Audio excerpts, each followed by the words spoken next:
In the early 60s, Americans were introduced to a new kind of crime threat. With cases beginning in Boston and California, police were investigating murders that had striking similarities.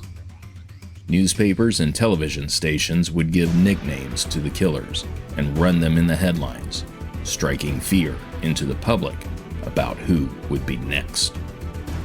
Taking home security more seriously than ever before, people began doing whatever it would take to keep themselves safe at night. This included extra locks on every door. But with demand so high, could people get them installed before it was too late?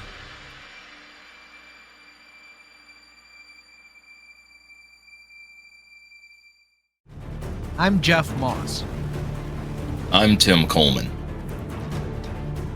And I'm Tyler J. Thomas. With decades of combined locksmithing and door hardware experience, we will bring our unique perspective to this story.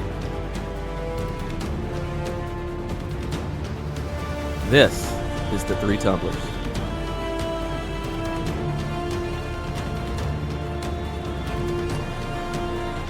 Now, serial killer security goes D.I.Y.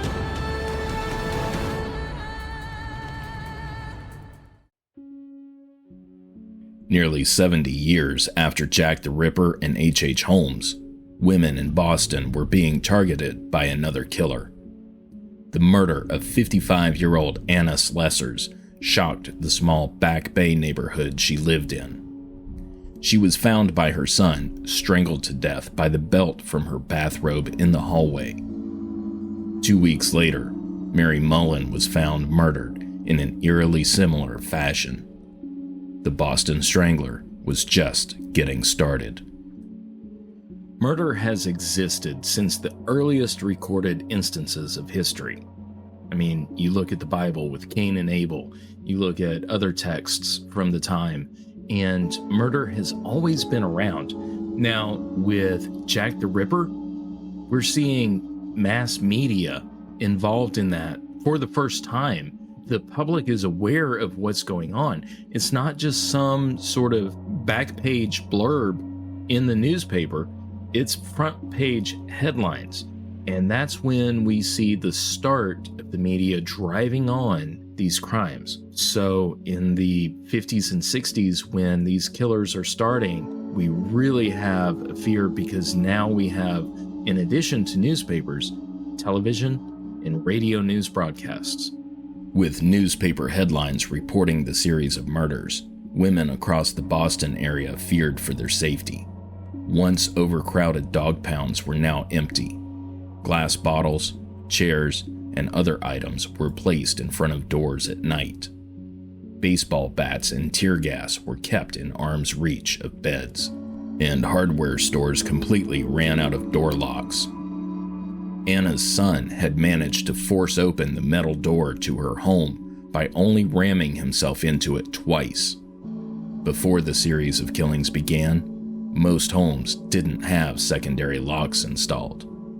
The Boston Strangler changed all of this. By the 1960s, 90% of American households had a television set, and newspaper circulation was near its historic peak, with a daily circulation number hovering in or around 60 million. So not only do you have these frightening crimes occurring around the country, possibly around your town, you're reading and or hearing about it almost daily. So, as it does today, this is only going to influence how people respond. And people responded by protecting themselves, their loved ones, and their homes. Home security at the time was nothing like it is today. Modern alarm systems were still in their infancy, and unless you lived in a large city like Boston, Chicago, New York City, your doors were likely only secured by a basic knob set, which is easy to kick open. I mean, that's how Anna's son was able to open it with just 2 rams. And your windows were likely only secured with sash locks that could be opened with a butter knife. You could still go to local hardware stores to buy, a deadbolt or something along those lines. But you didn't have a lot of choices, and the hardware stores weren't heavily stocked because there wasn't really demand at the time. Fast forward to now, there are entire aisles of door hardware at Lowe's, Home Depot, Ace Hardware, and you have a ton of choices. But it's important to remember that what we have access to now wasn't available at the time. In October of 1964, 32-year-old Albert DeSalvo was arrested for a sexual assault. While in jail, he confessed to the Boston Strangler murders. Although initially skeptical, police interviews revealed that DeSalvo knew details about the crimes that only the person committing them would have known. The women of Boston breathed a sigh of relief, knowing that the killer was behind bars. However, they made sure to keep their doors locked at night, in case there was anyone else out there intending evil. Yeah, and I think over the years, the way the public views security has changed. I can remember growing up as a kid, the commercials with the club, and every store you went to, car washes, every place had them. You hear about people who never locked their front doors. Now that's unheard of. This stuff is a lot more talked about. I can remember, the city have, advertising, different suburbs advertising security surveys, to have an officer come by and check your stuff. In school, they, teach about stranger danger and things like that. Security at one point probably wasn't talked about because people didn't need it and you could actually trust each other and bad things weren't happening. But unfortunately, times change and our job as professionals is to make people aware of what's out there and what we can do to bring them peace of mind, to help them feel safe in their home, their business, wherever they are. We do sell some personal safety devices as well, like pepper spray and stun guns and things like that. But, security is the first word of our trade. We're security professionals.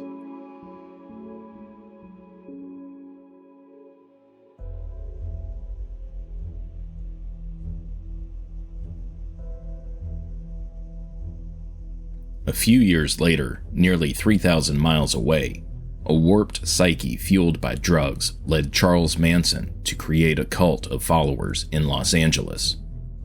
When they weren't stalking celebrities to recruit, members of the Manson family would randomly break into the houses of random people just to steal and move their stuff around. Eventually, they found that breaking into houses was easy, so they moved on to more serious crimes. In August of 1969, 4 of Manson's followers broke into the house at 10,050 Cielo Drive in LA and murdered 5 people, including actress Sharon Tate. So yeah, these guys were pretty much targeting famous people that they knew would have something valuable, but they did sometimes break into random homes just for fun, shits and giggles, if you will. A lot of crimes are just opportunity. You hear about people, if you leave your door unlocked, somebody's going to try the door. They walk by, they try your car door, it's locked, they keep going. They go to the next house, the car's unlocked, they're going to take what they want. They didn't always pick their victims, I guess would be the correct phrase. If they saw something they wanted, they would take it. Citizens in California didn't just have to worry about the Manson family. In the San Francisco area, the person known as the Zodiac Killer had people on high alert. Although this murderer didn't break into people's houses, no one was willing to take the risk of leaving their doors unlocked. At this point, the golden age of serial killers was well underway. Even if some of these serial killers didn't break into houses to get to their victims, it was still a sweeping phenomenon across the country. And again, with the media, it got hyped out to everybody. Now, the days of people, again, relying on just a single doorknob on their doors to keep them safe at night, that was gone. All of that sense of security was shattered at this point, and it would only get worse. Serial killers held the fear of the public strong into the 70s. No one was sleeping easy with the likes of Richard Chase, the vampire of Sacramento, on the loose. In addition to dog adoptions from pounds, sales of baseball bats and guns also went through the roof. But local hardware stores and locksmiths came under strong demand for increases in home security. New modern-style deadbolts offered stronger protection against jimmying and kicking from those intending evil. This is a big reason why deadbolts are standard on homes and apartments these days. Deadbolt design had changed by this point to allow for quick and easy installations. You no longer had to mortise huge pockets out of the door or hope your door and frame could accommodate whatever you were trying to install. And manufacturers touted this on their product packaging and advertising.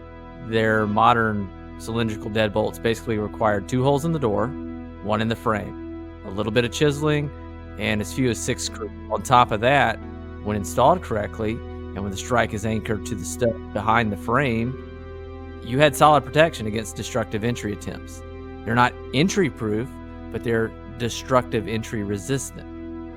Jimmy-proof locks, which basically had been around for decades at this point, started to see a surge in sales around this time for the same reasons. And for those that either couldn't install this hardware or didn't feel comfortable doing so, you've got an entire industry of mobile tradesmen called locksmiths willing and able to help you out.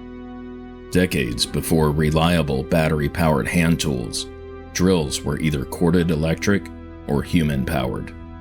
Installing locks of the modern cylindrical design required drilling a 2 1/8 inch diameter hole through the door and a 1 inch hole crosswise to fit the deadbolt assembly. Drilling took time and effort, and therefore cost customers more money. Yeah, so growing up in the early 90s to 2000s, all three of us, have seen the progression of tools. Battery-powered tools are 99% standard these days, but back then, you had to drag a cord around with a drill that wasn't super powerful. Guys were probably still using a bit brace sometimes if they had to. Stuff took a lot longer and was probably less precise with the drilling, although you can get very precise with a chisel and when you know what you're doing. Installing a deadbolt that could take a half hour now would take a lot longer. You might have to have an inverter in your truck to plug a long cord in, borrow power from the person's house. We are spoiled with all of our various power tools. The innovations that keep coming with faster, stronger batteries, lighter tools. The principles are still the same, of installing, but you can get the job done quicker and neater. It would be interesting to see, a toolkit from way back when. I've read some articles about, really like the 30s and 40s, where they were making parts by hand. But, if you were a locksmith in the 70s, installing a deadbolt that we do pretty often now I wouldn't say would take you all day, but you were probably swearing at the end of it. Killers like Stephen Wayne Anderson and Joseph James D'Angelo, later known as the Golden State Killer, were committing crimes in people's homes, and the media was covering it all. Locks weren't the only items in demand. Stronger doors became selling points as well. The Golden State Killer was captured just a few years ago in the late 20-teens, but one of his modus operandi was to break into houses, and he tortured people and eventually killed them. So securing your house couldn't rely just on the lock, because now you need something that can resist that forceful attack. Like we said, you need to have a strong strike that the deadbolt goes into. You need to have good installation that doesn't hollow out the door or weaken the structure of the door. And also you can have a new door that is made out of newer materials available at this time, like metal wrapped doors that are fiberglass reinforced. That helps strengthen the entire opening to your home, because doors and locks are what keep the openings secure. And when you can have stronger, better materials in place, that increases your safety and your security.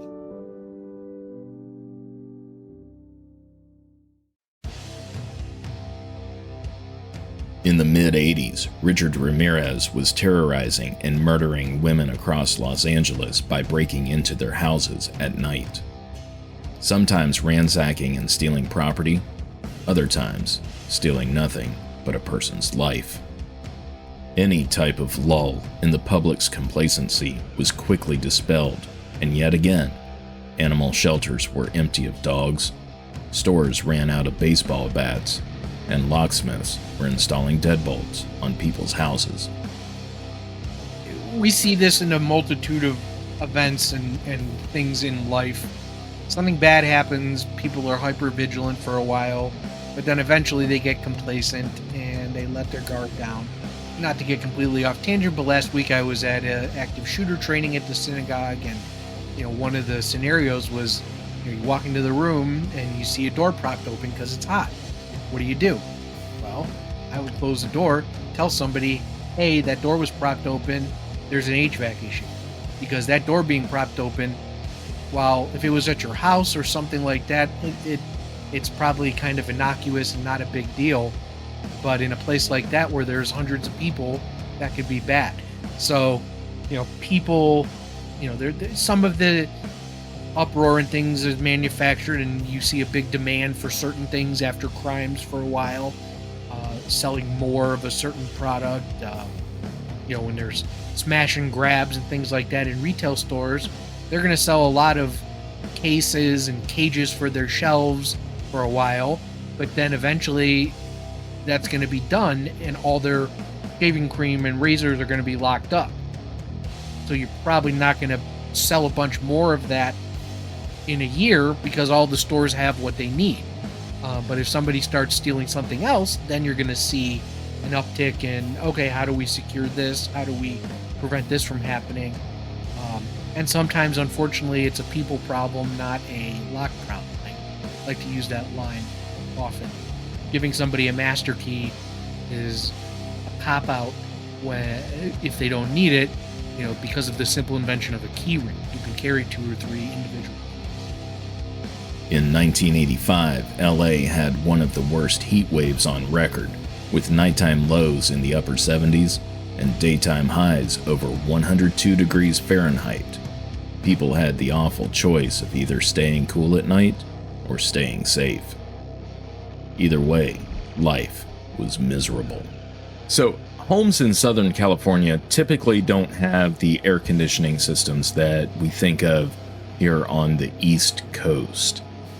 They have a more decentralized design, larger windows, larger doors, tile floors, stone exteriors, stucco exteriors, etc.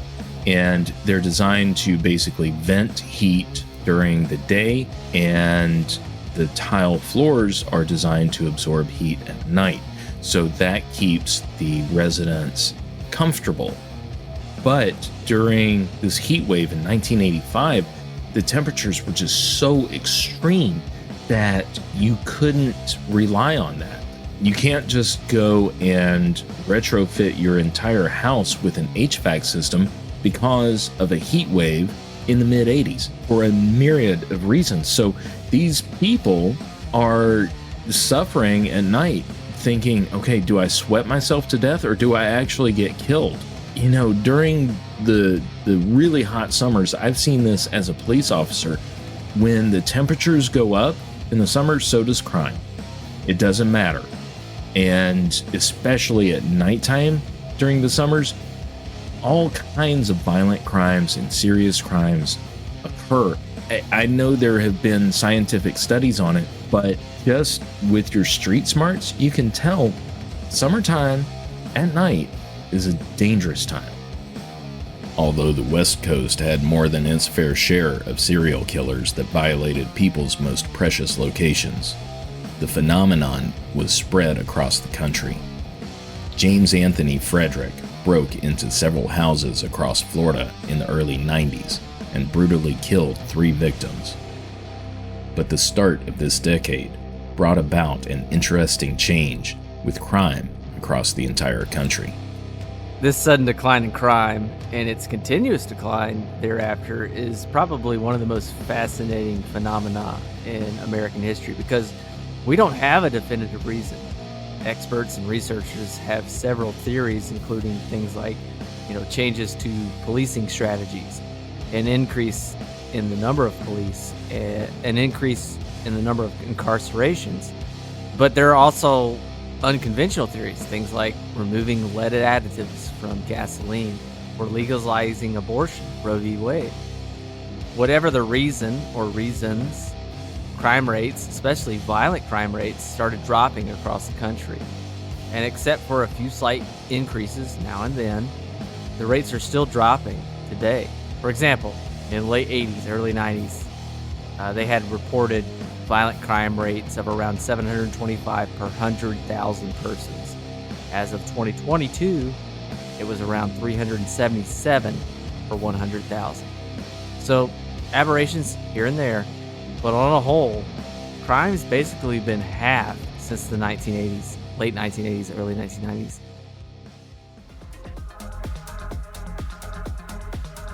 With the capture of the likes of Ted Bundy, Richard Ivanitz, and Terry Rasmussen, people were still not letting their guards down. Technology is improving to help them help themselves. Power tools are becoming more affordable, and battery-operated models are reliable. With big box stores springing up around the country, folks have more access to the means of securing their homes more than ever. So, as we said before, power tools are much, much better today. Battery operated, if you took a Makita drill from the 90s and you can put a picture of the old ones that used the stick battery, for what it was back then, it was nice. It's all you know. When you start seeing the newer stuff and newer and better, and of course it's going to make it easier. You can buy, the average consumer can buy a cordless drill at Walmart or Harbor Freight, a lot of different places. It's not professional quality, but to install a couple doorknobs, it'd probably be okay. You can buy a kit with the jig and the hole saws and a halfway decent template and things for $30. Some people may just use the paper that comes in the lock. I wouldn't recommend it for the first one. They've certainly made it easier. Our locks don't have fancy flashy packaging because we're installing them, taking it out of the box. We're not selling them on display, but the average consumer going into a store is inundated with 100 different things, and they're trying to make it look accommodating. Major retail chains are not the only ones to take notice of consumer and media trends over the past couple decades. Lock manufacturers have also introduced marketing direct to the consumer. Coupled with standardized installation specs, anyone can become their own personal lock installer. Lock and door hardware manufacturers realized around this time that the DIY residential market was a lucrative one.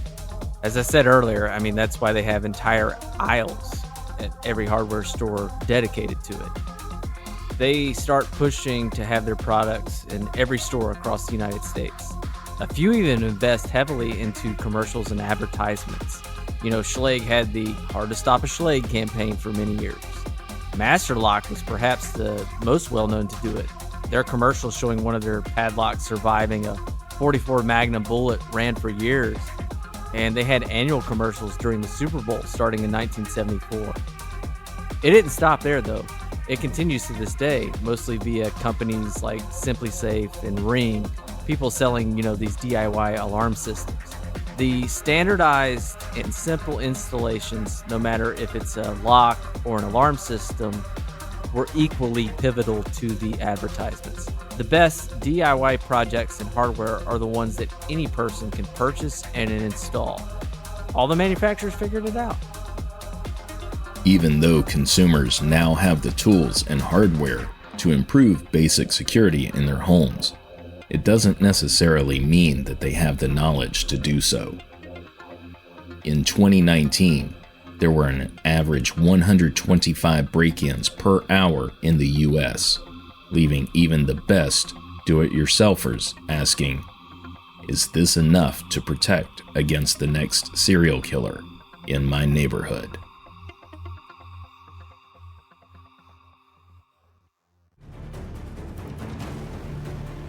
Executive producer is Tyler J. Thomas. Technical producer is Jeff Moss. Writer and editor is Tim Coleman. For source material, see our website, threetumblers.com. Get this episode and others wherever you get your podcasts. This has been a Three Tumblers production. Copyright 2024, all rights reserved.